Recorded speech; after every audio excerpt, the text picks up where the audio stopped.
नमस्कार साथियों, N V Sanskrit classes में आपका हार्दिक स्वागत और हार्दिक अभिनंदन करती हूँ। तो आज हम चर्चा करेंगे कि फर्स्ट ग्रेड में सफलता दिलाने वाला टाइम टेबल क्या होना चाहिए। हम किस तरह टाइम टेबल को मैनेज करें कि हमें फर्स्ट ग्रेड में एक सीट अवश्य मिल जाए। तो सबसे पहले मैं आपको यही बताना चाहूँगी कि आपका जो टारगेट है, जो लक्ष्य है, गोल है, आपका लक्ष्य क्या आपने फिक्स कर लिया कि मुझे फर्स्ट ग्रेड ही करना है। ठीक है, फर्स्ट ग्रेड। ठीक है। दूसरी बात, अगर आप सेकंड ग्रेड की भी कर रहे हो तो सेकंड ग्रेड और फर्स्ट ग्रेड के बीच में 2 माह का गैप है। ठीक है, इसलिए जो चाहे सेकंड ग्रेड की भी करना चाहते हैं तो वो फर्स्ट ग्रेड की अवश्य कर ले मेरे हिसाब से, क्योंकि बाद में 2 महीने का समय मिलेगा और जो फर्स्ट ग्रेड में सिलेबस है वही सेम सा है, कई टॉपिक थोड़े डिफरेंट है ना। ठीक है, तो आपने क्या लक्ष्य निर्धारित कर लिया। ठीक है, आपने लक्ष्य निर्धारित कर लिया तो सबसे पहले फिर आपको आपके जो उसमें है, जैसे आपके इंडियन हिस्ट्री है ना, इंडियन हिस्ट्री है, आपके राजस्थान आर्ट एंड कल्चर है ना, आर्ट एंड कल्चर है, आपका करंट जीके है। ठीक है, आपकी मैथ और रीजनिंग है ना, मैथ और रीजनिंग, फिर आपकी इंग्लिश है, हिंदी है ना, साइंस है आपकी, है ना, कई टॉपिक आपको पढ़ने पड़ेंगे। ठीक है, राजस्थान की कल्चर है, पॉल साइंस है ना, आपकी ज्योग्राफी है ना, ज्योग्राफी है, मतलब कि जो आपका राजस्थान जीके वाला पार्ट है वो भी पॉलिटिकल है, उसमें ज्योग्राफी है और आर्ट एंड कल्चर है और हिस्ट्री है। ठीक है, इंडियन हिस्ट्री है, करंट जीके, मैथ, रीजनिंग है ना, और आपकी औद्योगिक वो मैनेजमेंट है ना, मैनेजमेंट वाला पार्ट। कम से कम आपके 8-9 टॉपिक तो इसमें है ही है, मतलब कि सब्जेक्ट आपको पढ़ने पड़ेंगे। तो आपको सबसे पहले आपके सिलेबस का एनालिसिस करना। सबसे पहले सिलेबस का एनालिसिस करके आपको ये डिसाइड करना है कि किस पार्ट में से ज़्यादा क्वेश्चन आते हैं, है ना, और किस पार्ट में से कम क्वेश्चन आते हैं। तो आपको जिस पार्ट में से सबसे ज़्यादा क्वेश्चन आते हैं उसको अच्छे से तैयार करना है। जैसे आपका इंडियन हिस्ट्री है, यहाँ से भी आपके 7-8 क्वेश्चन बन जाते हैं। रीजनिंग और मैथ है, यहाँ पे 10-11 क्वेश्चन बनते हैं। आपकी मैनेजमेंट है तो यहाँ से आपके 9-10 क्वेश्चन बनते हैं, फिक्स है। करंट जीके है तो करंट जीके में जैसे आपके पॉल साइंस है, ज्योग्राफी है, इकोनॉमिकल वाला जो बजट वाला पार्ट है ना, तो वो आपके करंट से संबंधित ही आते हैं, तो वो क्वेश्चन यहीं से बनते हैं। और करंट में आपके 2-4-5 टॉपिक जो अलग हैं, जैसे खेल कूद है, अंतर्राष्ट्रीय गतिविधियाँ है, पुस्तकें हैं, लेखक है ना, और ये आपको अच्छे से और क्लियर कर लेना है। तो यहाँ से भी पूछे जाते हैं। साइंस, हिंदी और इंग्लिश, यहाँ से 5-5 क्वेश्चन बनेंगे आपके। फिर राजस्थान की कल्चर है, आर्ट एंड है, जियोग्राफी, पॉलिटिकल, यहाँ से भी कम से कम 10-15 क्वेश्चन बनेंगे। लेकिन आप को हर मतलब कि पार्ट को अच्छे से मजबूत करना है ना। जैसे इंग्लिश, हिंदी, साइंस, यहाँ से 15% बनेंगे तीनों में से। अगर आप इंग्लिश या आपकी साइंस कमज़ोर है तो यहाँ आप छोड़ सकते हो। अगर आपको समझ में नहीं आती है तो छोड़ सकते हो, वरना समझ में आती है तो आप इसको भी क्लियर कर सकते हो। ठीक है, अब आपने सिलेबस निकलवा लिया, इसका अच्छे से एनालिसिस कर लिया। फिर क्या करना है आपको, सुबह देखो, सुबह आपको चाहे आप 4 बजे उठो या फिर 5 बजे, मान लो आप 5 बजे उठते हो, है ना, 5 बजे आप उठते हो तो 5 बजे उठते आपके साइकोलॉजी है ना, साइकोलॉजी आपके फर्स्ट ग्रेड में भी सब्जेक्ट वाले पेपर में पूछी जाती है ना। तो आपको साइकोलॉजी पढ़नी है 1 या 1.5 घंटे, 2 घंटे, जितना भी आपको सुबह टाइम मिलता है, तो आपको फ्री माइंड से साइकोलॉजी पढ़नी है। पहले साइकोलॉजी पढ़नी है, फिर आपको थोड़ा बहुत चाय वाय पी लो या फिर थोड़ा बहुत घर का झाड़ू पोछा कर लो, थोड़ा बहुत और घर का काम कर लो। जिनके बाल बच्चे हैं वो स्कूल में उनके बच्चों को रेडी कर सकते हैं, और भी आप कोई काम कर सकते हैं, है ना, आप और भी कोई काम कर सकते हैं। फिर आप 1-2 घंटा निकाल के 1-2 घंटे आप निकाल के आप जैसे इंडियन हिस्ट्री है वो पढ़ सकते हो, साइंस पढ़ सकते हो, मैथ पढ़ सकते हो।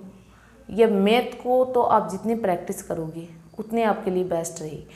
मैथ के 4-5 टॉपिक ऐसे हैं जैसे सांख्यिकी है, क्षेत्रमिति है, बहुपद है, संख्या पद्धति है, 4-5 टॉपिक है मैथ के, तो वो इम्पोर्टेंट है। यहाँ से आपके 8-9 क्वेश्चन बनेंगे इन 5 टॉपिकों में से, लेकिन आपको इनको अच्छे से क्लियर करना, और आप इनकी जितनी प्रैक्टिस करोगे उतनी ही आपके लिए बेटर रहेगी। क्योंकि गणित एक ऐसा सब्जेक्ट है जिनका आप जितना अभ्यास करोगे उतना ही आपके लिए ये वो ईजी बन जाएगी। ठीक है, फिर आप अपना थोड़ा बहुत काम कर लो, खाना वाना बना लो, और घर का आपके पास कोई काम है कर लो, फिर आप थोड़ी देर फिर बैठ जाओ पढ़ने के लिए। जैसे हिंदी है तो हिंदी में 5 क्वेश्चन आते हैं, तो वो आपके गलत नहीं होने चाहिए क्योंकि वो बहुत इजी क्वेश्चन आते हैं, है ना।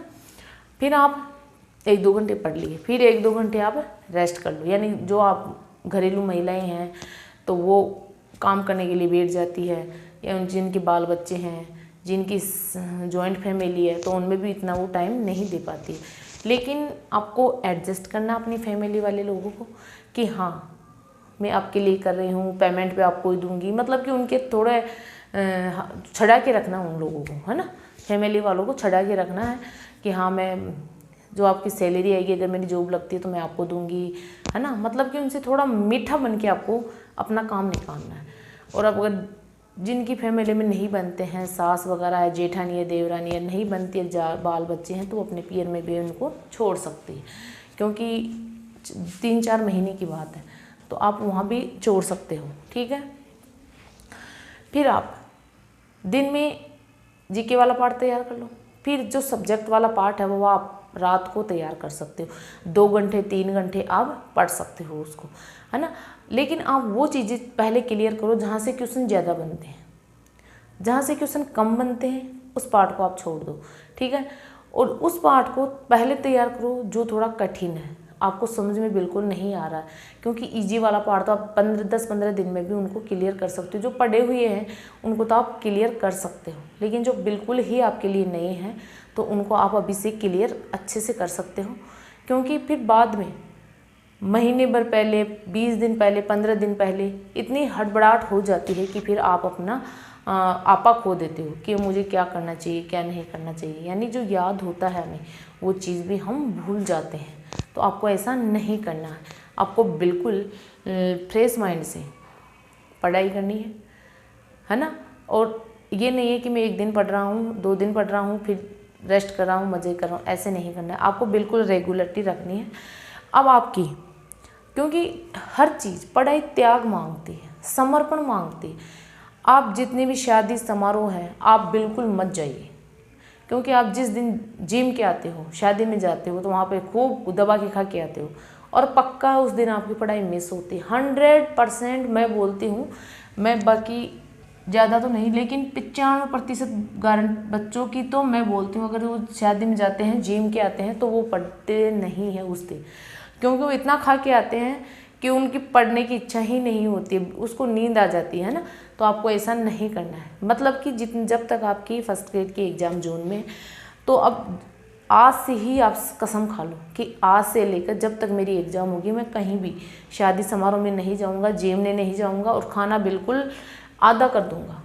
यानी जहाँ आप 2 चपाती खाते हो तो 1 चपाती खाओ, है ना। और गर्मी आ रही है, जैसे रहाबड़ी पीते हैं, है ना, तो रहाबड़ी गाँव में रहाबड़ी चलती है ना, तो वो पियोगे आप और फिर पढ़ोगे तो आपको नींद आएगी, बिल्कुल भी नहीं पढ़ पाओगे आप, है ना।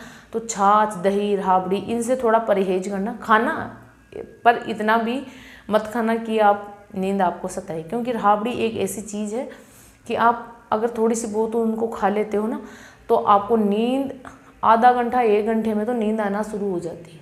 छाछ भी अगर पीते हो तो यही कहानी है। मैं खुद छाछ पी लेती हूँ तो मेरी हालत ख़राब हो जाती है ना। तो मैं बहुत कम पीती हूँ, पीती तो हूँ, पियो, ये कोई बात नहीं है, पियो। आप सुबह अगर ज़्यादा आपको शौक़ है तो सुबह सुबह आप 1 गिलास ले लिया करो, लेकिन जब खाना खाओ थोड़ा कम लिया करो, क्योंकि इससे नींद ज़्यादा आती है।